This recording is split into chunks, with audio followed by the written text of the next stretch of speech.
Assalamualaikum warahmatullahi wabarakatuh. Selamat pagi anak-anak semua. Bagaimana hari ini? Semoga dalam keadaan sehat walafiat. Dan bagi yang sedang sakit, semoga segera sembuh, diangkat penyakitnya oleh Allah. Dan kita semua berdoa semoga wabah COVID-19 ini segera diangkat oleh Allah. Selamat ya untuk anak-anakku sekalian yang sudah bisa bergabung di Mandua Bantul. Semoga bersama Mandua Bantul kalian bisa meraih sukses. Ya, oke, pada kesempatan kali ini saya yang dapat mendapatkan amanah untuk memberi materi ini terkait dengan kurikulum di Mandua Bantul.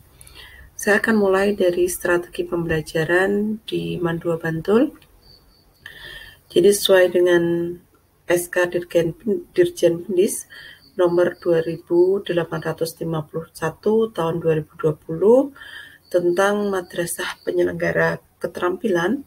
Alhamdulillah Mandua Bantul mendapatkan SK untuk menyelenggarakan madrasah plus keterampilan, sehingga nanti pembelajaran keterampilan itu dilaksanakan dengan sistem blok. Sistem blok ini maksudnya bahwa pelajaran nanti jam pelajaran keterampilan itu akan dikelompokkan atau dijadikan satu dalam 1 minggu. Nah, sedangkan pelajaran yang lainnya akan berlaku pada minggu berikutnya. Kemudian, madrasah juga menyelenggarakan krida madrasah. Krida madrasah nanti pada minggu pertama akan ada namanya krida sehat, kemudian krida bersih, market day, literasi, dan krida show. Kemudian untuk kegiatan pagi hari, kalian akan sama-sama baca Asmaul Husna, kemudian tadarus Al-Quran, dan sholat berjamaah. Sholat berjamaah pada kondisi normal, kalian akan dilaksanakan untuk sholat duha dan sholat duhur bersama. Kemudian program yang lainnya, yaitu ada program tahfidz. Ya, jadi bagi anak-anak yang punya kemampuan dalam menghafal Al-Quran akan kita fasilitasi, dan ini memang sesuai dengan mandatory dari Kanwil Kemenak Daerah Istimewa Yogyakarta. Bagi madrasah wajib menyelenggarakan program tahfidz. Kemudian ada program matrikulasi bahasa Arab dan bahasa baca tulis Al-Quran. Ini terutama untuk anak-anakku sekalian yang belum lancar dalam membaca Al-Quran. Kemudian karena kita sebagai madrasah keterampilan, maka ada program kerja lapangan atau PKL yang nanti dilaksanakan pada kelas 2 dan uji kompetensi. Sedangkan pada kelas 1 nanti akan kita rencanakan, nanti pada kondisi normal kita akan melaksanakan kunjungan industri. Ya. Kemudian kalau kita melihat struktur kurikulum di Mandua Bantul, jadi kalau kita berbeda dengan sekolah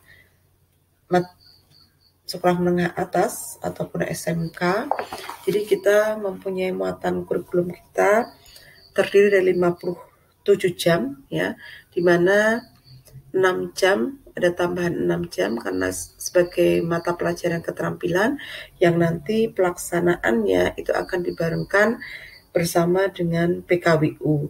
Sedangkan yang lainnya hampir sama dengan sekolah menengah atas. Nah, kemudian untuk peminatan, untuk tahun ini bagi jurusan MIPA ini akan mendapatkan lintas minat ekonomi dan sastra Inggris. Kemudian untuk kelas IPS itu akan mendapatkan lintas minat peminatan itu biologi dan sastra Inggris. Kemudian KKM berdasarkan keputusan Dewan Guru Mandua Bantul, maka KKM pada tahun 2021-2022 untuk kelas 10 nilai KKM-nya 76, untuk kelas 11 nilai KKM-nya 78, dan untuk kelas 12 nilai KKM-nya 80. Kemudian penilaian hasil belajar, yang kita gunakan yaitu penilaian pengetahuan dan penilaian keterampilan. Penilaian pengetahuan ini terdiri dari penilaian proses. Jadi karena pada saat kondisi normal maupun kondisi darurat seperti ini, nanti pembelajaran kalau memang masih dalam kondisi darurat, maka kita menggunakan pembelajaran online. Nah, di mana dalam penilaian nanti keaktifan anak-anak sekalian dalam pembelajaran ya secara online itu akan dinilai sebagai nilai proses, kemudian nilai harian atau kalian seringnya menyebut dengan ulangan harian, ini bisa secara lisan maupun secara tertulis. Kemudian penilaian yang lain itu berupa tugas-tugas. Nah, ini anak-anakku sekalian, Ibu tegaskan sekali lagi, untuk tugas silakan kalian kerjakan secepatnya. Jangan pernah menunda tugas yang sudah diberikan oleh Bapak Ibu guru. Karena kalau kalian nanti menunda, semakin lama semakin banyak, sehingga tugas itu kadang-kadang tidak kalian selesaikan pada waktunya ya, sehingga ketika akhir semester itu harus tagihan banyak sekali. Nah, sehingga untuk strateginya silahkan begitu dapat tugas kalian kerjakan, kemudian kalian kirim baik menggunakan Xmart maupun dengan fasilitas yang lain. Kemudian untuk penilaian pengetahuan ada penilaian akhir semester atau penilaian tahunan. Oke, sehingga perlu kalian ketahui untuk nilai akhir pengetahuan itu nilai proses, kemudian nilai harian, nilai tugas itu mendapatkan proporsi 70%, sedangkan penilaian akhir semester atau akhir tahun itu mendapatkan proporsi 30%.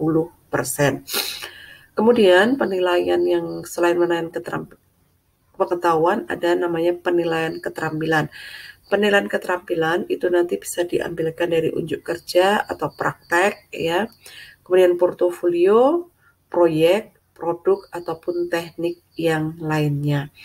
Oke, dan yang tidak kalah pentingnya bagi kalian terkait dengan kenaikan kelas. Jadi setelah kalian nanti mendapatkan dan melakukan proses pembelajaran, tentunya setelah setahun nanti akan ada kenaikan kelas, di mana kenaikan kelas ini ada beberapa syarat yang harus kalian penuhi. Setiap anak itu bisa naik kelas apabila yang pertama, setiap anak telah menyelesaikan seluruh program pembelajaran dalam 2 semester pada tahun yang diikuti. Deskripsi nilai sikap sekurang-kurangnya nilai baik dengan indikator bisa membaca Al-Quran dan bersikap santun. Nah, ini saya tegaskan sekali lagi, mohon anak-anak dalam berbicara maupun bertingkah laku, mohon sesuai dengan akidah Islam ya. Jadi kalian lagi sebagai siswa madrasah, monggo dalam berbicara maupun dalam berkata-kata itu lebih bagus ya, dibandingkan dengan siswa yang lainnya. Oke, kemudian deskripsi nilai kegiatan ekstrakurikuler untuk pendidikan kepramukaan minimal baik. Jadi pada kelas 1 nanti, walaupun dalam pembelajaran daring, kalian tetap melaksanakan ekstrakurikuler keterampilan, di mana syaratnya ketika naik kelas, kalian minimal mendapatkan deskripsi nilai baik. Kemudian tidak memiliki lebih dari 2 mata pelajaran yang masing-masing nilai pengetahuan dan atau keterampilannya di bawah KKM. Apabila ada pelajar yang tidak mencapai ketuntasan pada semester ganjil dan atau semester genap, maka nilai akhirnya diambil dari rata semester ganjil dan semester genap pada pelajaran yang sama pada tahun pelajaran tersebut. Jadi contohnya pada semester 1 kalian mendapatkan nilai 74 ya, di bawah KKM, sedangkan KKM-nya kalian 76. Nah, pada semester 2 kalian mendapatkan nilai 78, maka nilai akhirnya itu di rata-rata dari semester 1 74 ditambah dengan 78 dibagi 2, sehingga nilai rata-ratanya 76 masih KKM, sehingga kalian bisa kalau itu tidak lebih dari 2, kalian bisa naik kelas. Kemudian untuk nilai mata pelajaran agama ya, Al-Quran hadis, akidah akhlak, fikih, SKI, kemudian PPKN, ini wajib memenuhi KKM. Jadi salah satu dari mata pelajaran yang kalian tidak KKM, maka kalian tidak bisa naik kelas. Kemudian untuk mata pelajaran peminatan, itu yang boleh tidak KKM itu hanya 1 mata pelajaran saja. Contohnya untuk mata peminatan MIPA hanya 1 saja, kimia saja, atau biologi saja, atau fisika saja, atau matematika saja. Bagi yang peminatan IPS bisa ekonomi saja, geografi saja, atau sejarah peminatan saja atau sosiologi. Jadi hanya satu saja yang diperkenankan. Kemudian terkait dengan ketidakhadiran, maksimal ketidakhadiran tanpa keterangan itu maksimal 8 hari dalam 1 tahun. Kemudian lulus program tahfidz dengan target hafalan kelas 10 pada semester 1 itu surat Ad-Duha, Al-Lail, Asy-Syams, Al-Balad, Al-Fajr, Al-A'la, dan Al-Buruj. Sedangkan pada semester 2 surat Al-Baqarah ayat 142 sampai dengan 164. Oke, itu tadi beberapa syarat kenaikan kelas. Saya informasi ini cukup. Terima kasih, selamat untuk kalian semua, sukses untuk MAN 2 Bantul. Dari saya cukup sekian. Assalamualaikum warahmatullahi wabarakatuh.